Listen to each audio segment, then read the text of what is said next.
안녕하세요. 전별 변호사입니다. 네, 여러분 그동안 잘 지내셨어요? 와, 또 2주가 10월이 벌써 끝났어요. 그리고 이제 본격적으로 이제 정말 연말이 다가오는구나 라고 생각이 되는 11월이 시작이 되네요. 11월 계획은 잘 세우고 계신가요? 저는 오늘 오전에 컨설팅이 있어가지고 컨설팅을 좀 하고 그 다음에 자문이나 이제 기타 업무를 좀 하고요. 그리고 잠깐 다른 업무 하기 전에 오늘도 못하면 이번 주도 또 그냥 지나가겠구나 이제 이런 생각이 들어가지고 여러분께 인사를 드리러 왔습니다. 제가 기고를 작성하려고 하는데요. 주제 중에 좀 재밌는 판례가 있고 또 실질적으로도 의미가 좀 있어 보여가지고 여러분께 소개를 좀 하려고 해요. 이제 코로나 때도 그랬고 이제 외환 위기가 있거나 여러 가지 경제적인 어려움이 있을 때 혹은 기업이 구조조정을 할 때들이 있잖아요. 그럴 때 보면은 이제 보통은 그 명예퇴직 신청을 많이 받거든요. 뭐 희망퇴직이라고도 하고요. 이렇게 용어는 좀 여러 가지가 있어요. 근데 그럴 때 약정을 하게 되거든요. 특히 어떤 제조업이라든지 기술이라든지 이게 뭔가 회사에 경쟁업체가 있다든지 이럴 때에는 가장 이렇게 회사들이 신경을 쓰는 것이 우리 회사에 재직했던 근로자가 경쟁업체에 가가지고 갑자기 이제 뭐 기밀을 유출한다든지 꼭 기밀 유출까지는 가지 않더라도 이럴 수 있잖아요. 예를 들면 이전에 그러니까 지금 직장에서 근무하는 노하우를 가지고 저쪽 회사에서 사용을 한다든지 했을 때 여러 가지 문제가 발생할 수 있거든요. 또 거래처에 관련된 문제들도 있을 수가 있고요. 그래서 경업금지 약정을 해요. 그래서 뭐 예를 들면 한 뭐 2년 정도 다른 회사에서 근무하지 않도록 한다. 그리고 근무했을 때에는 명예퇴직 관련된 부분에 뭐 이렇게 뭐 금원을 반환한다든지 손해배상을 한다든지 기타 여러 가지 약정들을 좀 하게 마련이거든요. 바로 그 사례였어요, 이 사례가. 근데 이제 이 회사에서 어떤 경우가 있었냐면 근로자가 퇴직을 하는 거죠. 그러면서 3년간 동종 업계에는 취업하지 않겠다라는 내용의 어떤 각서 같은 것들을 받게 돼요. 그리고 만약에 3년 이내에 다른 경쟁업체에 취업을 한다. 그러면 명예퇴직이 아닌 것으로 보고 일반 퇴직으로 보고 명예퇴직 관련된 금원을 다시 반환하기로 한다라는 그런 약정을 하게 됩니다. 그리고 이제 여러분이 이제 명예퇴직을 하시게 됐는데요. 그분들께서 3년을 채우지 못하고 아무래도 일을 하시고 여러 가지 사정들이 있을 테니까요. 그래서 다른 회사의 그 경쟁업체의 동종업체거든요. 취업을 하신 거예요. 그랬더니 이 회사가 화가 난 거죠. 아니 안 하기로 하고 지금 많은 돈을 줬는데 이렇게까지 당신들이 약속을 어겼으니 당신들은 명예퇴직금으로 받은 돈은 다 돌려줘야 돼 라고 소송을 제기했어요. 그래서 이제 1심하고 2심 그리고 대법원도 다 이제 사안을 받겠죠. 그랬더니 아무리 봐도 이거는 근로자에게 너무 지나치게 불리하고 그 약정 자체가 정말로 제대로 이루어진 것이 맞느냐, 그 문구를 봤을 때 경업금지가 되느냐라는 취지에서 좀 고민을 하셨던 걸로 보여요. 대법원이 뭐라 그랬냐면 이제 이 명예퇴직을 할 때 근로자가 이 어떤 정보를 가지고 정말로 경쟁업체에 잘못되게 사용을 했다라고 하면 당연하게 이 약정이 적용이 되어야겠지만 그게 아니라 단순하게 취업만 했다라고 하는데 그게 과연 경업금지 약정 위반인 것인가, 그리고 경업금지 약정이라고 보기도 어렵다라고 하면서 근로자가 반환할 필요가 없다라고 판단을 했어요. 왜 그랬을까요? 에 대해서 1심하고 2심은 뭐라고 했냐면 이제 헌법에 보면 근로자에게 직업 선택의 자유라는 게 있어요. 그렇기 때문에 근로자는 원칙적으로 그리고 헌법상 기본권으로 인해서 당연하게 자신이 어떤 기업에 취업하는 것들을 선택할 수가 있다. 그런데 이 약정은 지나치게 근로자의 자유를 제한한다라고 본 거예요.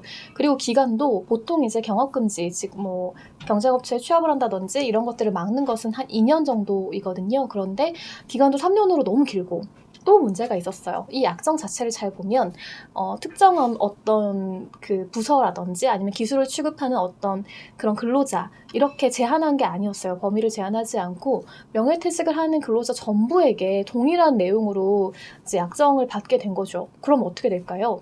이 문구 자체가 사실은 경업금지 약정이라고 보기 어렵다는 거예요. 왜 그랬냐면 이 회사가 당시에 여러 가지 이유가 있었거든요. 명예퇴직을 받은 이유가 물론 이제 퇴직을 하게 하는 이유도 있었지만 회사의 인사적체가 정말 심했던 거예요. 경영상의 이유도 있었고요. 그리고 또 뭐 재무 구조를 개선해야 되는 문제도 있고, 그 장기 근속자들은 사실 급여가 굉장히 많잖아요. 호봉제니까 점점 높아진단 말이에요.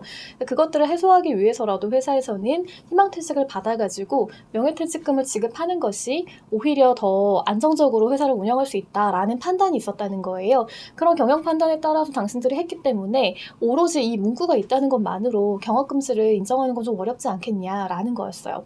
그리고 가장 핵심적인 포인트는 뭐였냐면, 그 문구가 있는 건 사실이다. 그러니까 3년 이내에 만약에 당신들이 경쟁 업체에 취업을 하게 되면 반환한다라는 내용이 있는 건 사실이지만, 그 내용이 무조건 취업을 한다고 해서 반환하도록 하는 것은 좀 문제가 있지 않겠냐. 왜냐면 이 사람들이 취업해서 그냥 정말 노하우라든지 기술을 전수하지 않고 일만 할 수도 있는 것인데, 무조건 취업했다라고 하면 저 사람의 생계는 어떻게 할 것인가. 왜냐면 우리가 보통 이직을 할 때요, 자신이 일을 했던 부분하고 비슷한 유사한 그런 일들을 하게 마련이잖아요. 아무래도 익숙하기도 하고 잘하기도 하니까. 근데 그때 반드시 뭔가 부당하게 자기가 전에 속했던 직장의 정보를 누설하지 않고도 일할 수 있거든요. 그런데 그런 위험성이나 어떤 그 손해 같은 걸 따지지 않고 무조건 이걸 반환하게 한다? 그건 근로자에게 너무 부당하다라는 거예요. 그래서 이제 1심과 2심은 그 약정 자체를 인정하기가 좀 어렵다라고 봤고요. 대법원도 이와 마찬가지로 판단했어요. 그래서 단순하게 근로자가 그냥 3년 이내에 이제 그만두고 나서 다른 직장으로 가는 것을 무조건 명예퇴직금을 반환하라라고 판단하는 것은 너무 부당하다라고 한 거였어요. 그러니까 이제 실제로 여기 이 사건에 보시면 한 1억 6천만 원 정도를 받으신 거예요. 명예퇴직 하실 때. 이제 그럼에도 불구하고 회사에서는 이걸 돌려달라라고 했던 거였고요. 이제 근로자는 방어하면서 소송이 진행되었던 사안이었어요. 그러니까 경업금지 약정은 사실 회사 입장에서 너무 간절할 수 있어요. 왜냐하면 아무리 근로자 입장에서는 당연히 이제 취업도 해야 되고 생활도 해야 되잖아요. 그러니까 여러 가지 고민이 있을 수 있는데, 회사 입장에서는 늘 불안할 수밖에 없거든요. 그러니까 이제 이분이 경쟁업체에 간다면 드러내놓고 그런 행위들을 할 수도 있지만, 드러내지 않고 자신이 그렇게 고민하지 않는다고 하더라도 이렇게 업무 처리하면서 은연중에 나올 수 있거든요. 그리고 자기가 머릿속에 아는 정보를 꼭 이렇게 100% 이제 오픈하지 않고도 충분하게 업무에 활용할 수가 있단 말이에요. 그런 불안함이 있어서 경업금지 약정을 할 때에는 조금 더 꼼꼼하게 자세하게 디테일하게 하시는 게 좋고요. 그 다음에 1대1로 체결하시는 게 더 좋아요. 그래서 어떤 것들에 대해서 이제 금지하느냐 이런 부분들을 조금 더 분명하게 한다면 인정될 가능성도 좀 있거든요. 그러니까 그거는 어떤 말이냐면, 근로자 입장에서도 굉장히 조심해야 한다라는 거죠. 특히나 이제 요즘에 영업비밀이라든지 이런 부분이 유출됐을 경우에는 정말 돌이킬 수 없는 손해를 발생시키잖아요.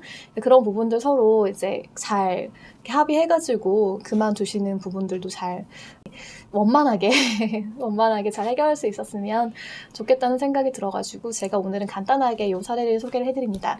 조금 더 상세한 사항은 이제 제가 칼럼으로 정리를 좀 해서 올려드릴 거거든요. 그러니까 혹시나 궁금하시거나 필요하신 부분이 있으시면 그걸 좀 참조하셔도 괜찮겠네요. 네, 여러분, 2021년이 이제 진짜 2달밖에 안 남았어요.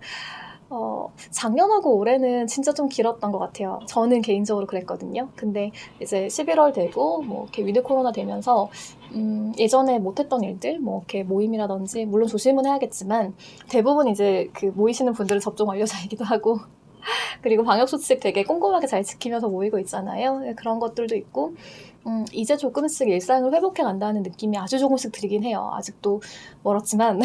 그래서 내년 정도에는 조금 더 나아지지 않을까, 이제 그런 기대들을 좀 하게 되네요. 올해 잘 마무리하시고요. 그리고 내년에 더 좋은 일들이 많기를 기대해 봅니다.